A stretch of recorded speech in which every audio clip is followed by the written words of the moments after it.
చూస్తాడు. తిరుగాడే కోవెల నీ దేహం శిథిలంగా అవుతుందా?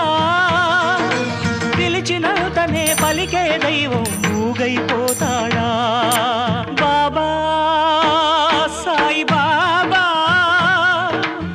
బాబా సాయి బాబా, నీవు మావల మనిషివని, నీకు మరణం ఉన్నదని అంటే ఎలా నమ్మేది? అనుకుని ఎలా బ్రతికేది? బాబా సాయి బాబా.